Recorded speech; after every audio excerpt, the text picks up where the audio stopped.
Memento Mori. What is it? Why is it important? And why do I talk about it in this video?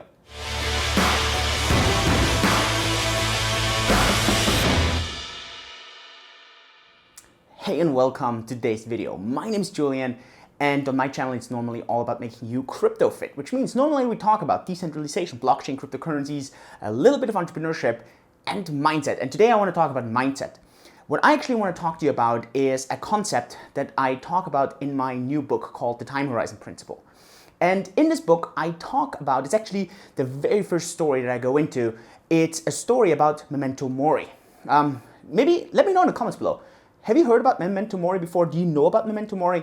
Let me know before you watch this video. It would be very interesting to see kind of if you're watching this video and you kind of know the concept already and just kind of want to see a bit of a different perspective, or maybe Memento Mori is completely something new. And in the book, I start off with the story, and this is a real story. It happened to me in 2014. I was in Bangkok and I was on a plane from Bangkok to Hong Kong. And right after takeoff, we're sitting on this plane, and right after takeoff, it completely has a huge, not an explosion, but it has some huge shaking, and then suddenly there's smoke all over in the cabin. And it's been a very dramatic incident for me. I'm not going to tell you how it kind of goes out. I can only tell you it was really, really dramatic. You have to read the book in order to get this. I'll link it up below. You can get the preview and everything. Just check out the link below. But what's so powerful in this entire story for me is this concept that appeared in this moment. And I was in a situation, maybe kind of paint a picture there. I had made quite good money when I was a professional kite surfer. And I had used that money, obviously a little bit as a doctor, but I didn't work so long, so I didn't have so much from there. But so I took this money and I invested it, and I had quite some luck investing in real estate and stocks. I lost a lot of money in pretty much anything else that I did. I lost money in online businesses. I lost money trying to do startups. I lost money trying to do some MLM. I tried network marketing. I lost a lot of money doing some franchising, online businesses. Whatever I tried, I kind of lost money. But I was really fortunate in making money with stocks and real estate. Because anyone that would have invested during this time would have made tons of money, just like in crypto 2017. And so all this money that I had invested had become close to $1 million. And I was like proud like crazy, and it had always been a goal. I wanted to do this before I was 30. And so I'm sitting there and I'm like, what should I be doing next? I want to find something. I was really not in a good state. I felt stressed. I felt chaotic. I felt completely clueless. I had no orientation where to go.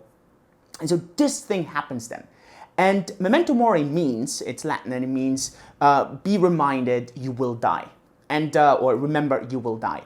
And most of us, we don't have this thinking. For us, death is something we don't like to think of. Death is something that we try to push away. It's something that's negative.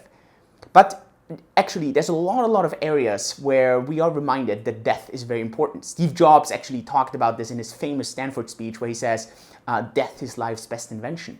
And it is because it puts a deadline to certain things.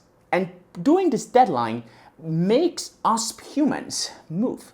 And it makes us suddenly shift and change priorities and change focus. And this is what, for me, how this entire book starts. Because what basically happened through Memento Mori was that I suddenly started to reflect, what are the really important things in life? Is it really money, or is it something completely different?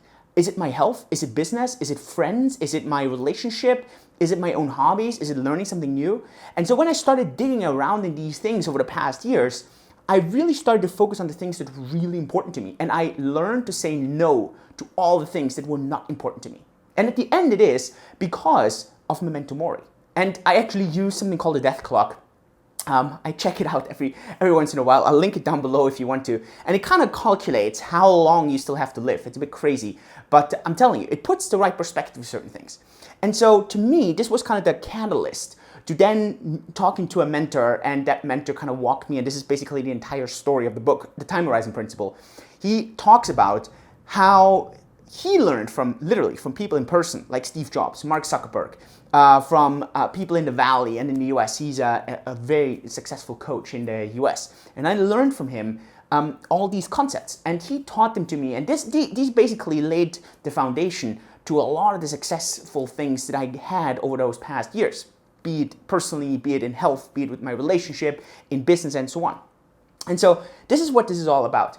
And to me, Memento Mori, this idea of having the ultimate deadline, is such an important concept. And it's really, really, really relevant. And I hope you understand the importance of it.